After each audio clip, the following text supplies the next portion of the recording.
Hey all, in this section I will look at the short run cost functions. When we draw the cost functions, we are going to relate the costs to output. Costs will be on the vertical axis and output produced on the horizontal axis. And when we look at production functions, we have the output on the vertical axis and the labor input on the horizontal axis.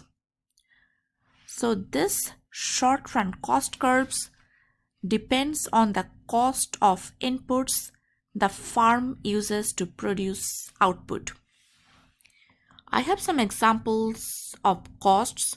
This can be cost of raw materials, rent for land or buildings, wages paid to workers, interest and dividends for use of financial capital, and profit for entrepreneurship.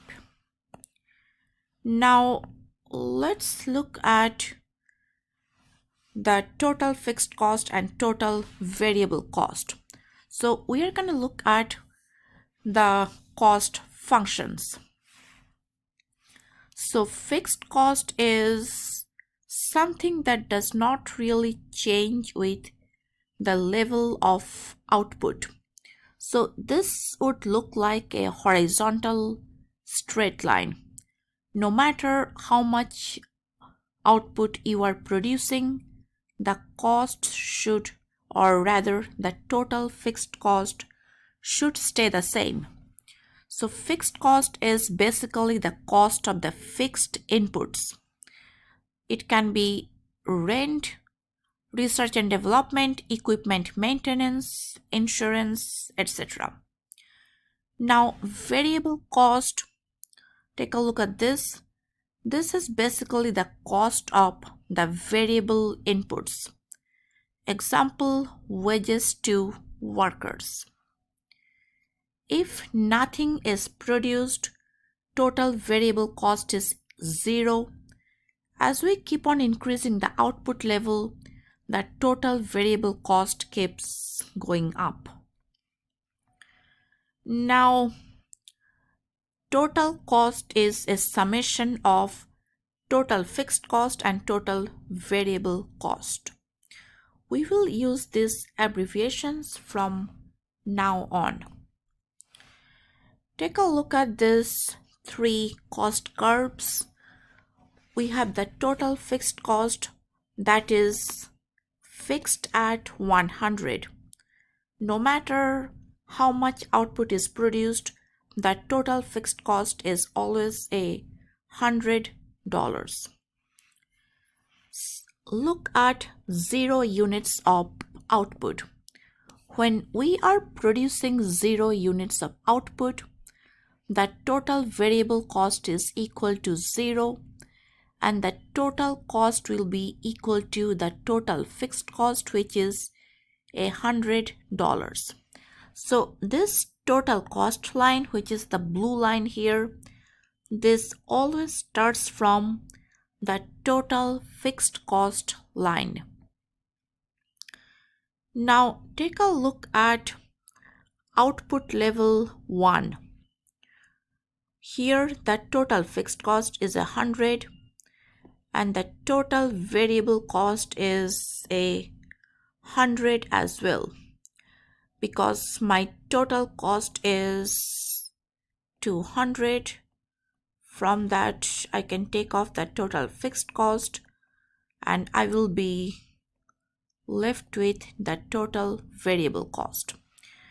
I can say that total variable cost is total cost minus total fixed cost. Alright, moving on here, I can write total cost is equal to total fixed cost plus total variable cost.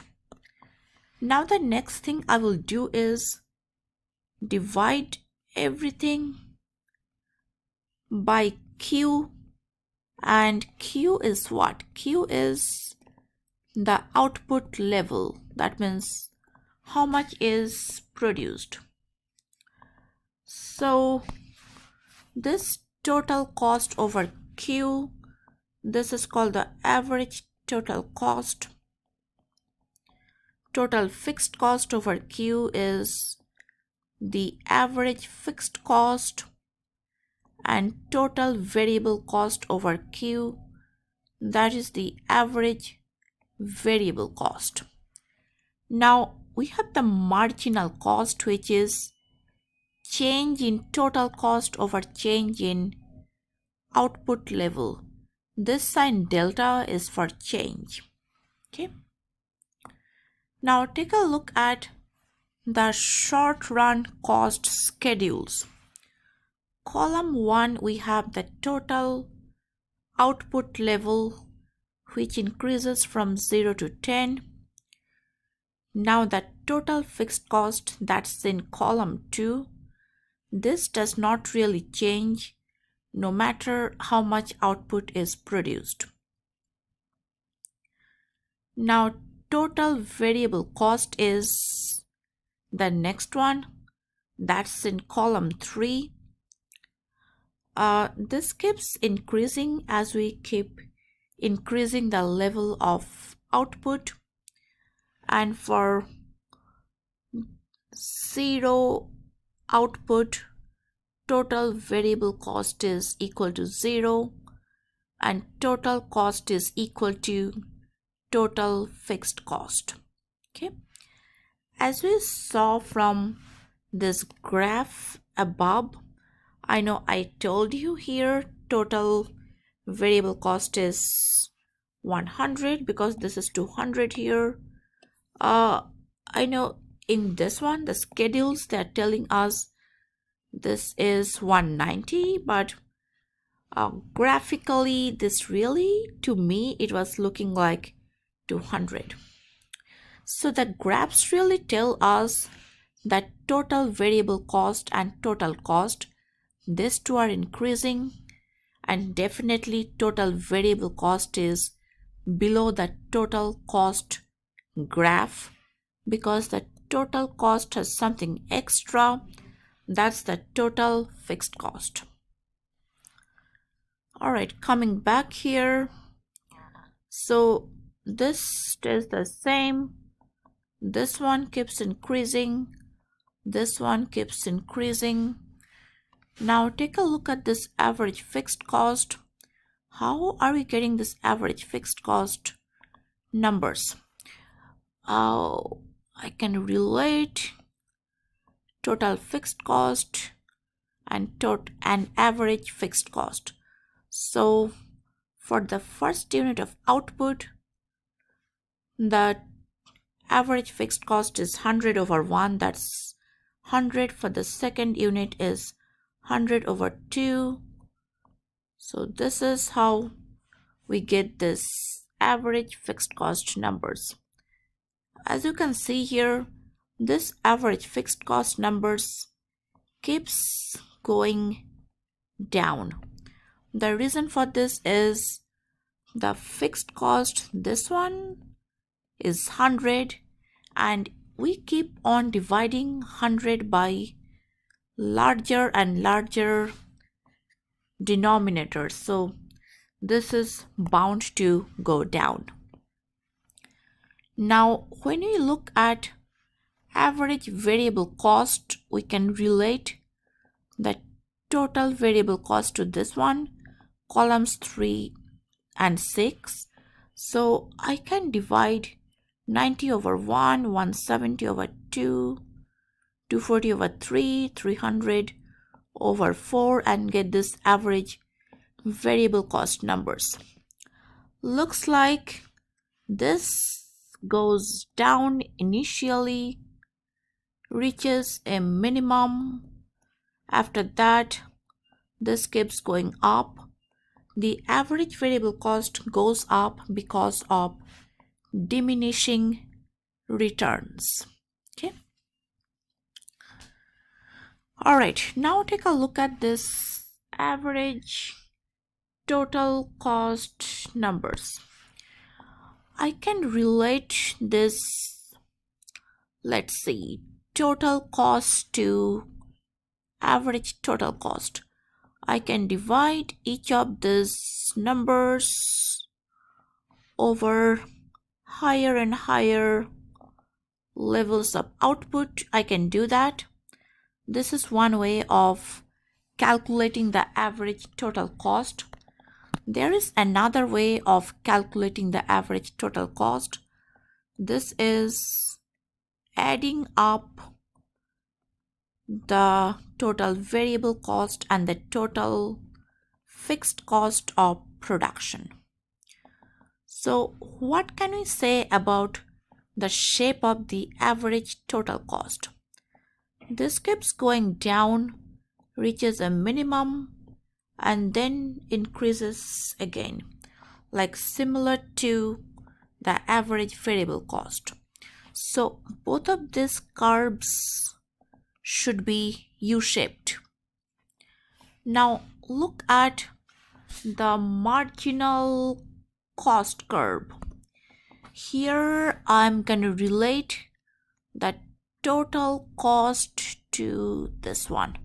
So I'm going to relate column 4, column 8, and also column 1. Take a look at this first number. How do you get 90 here?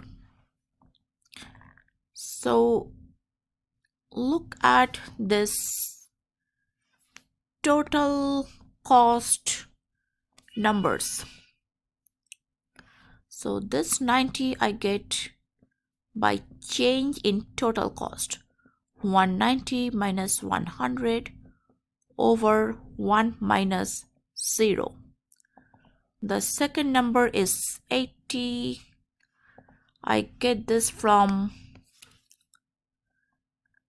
270 and 190.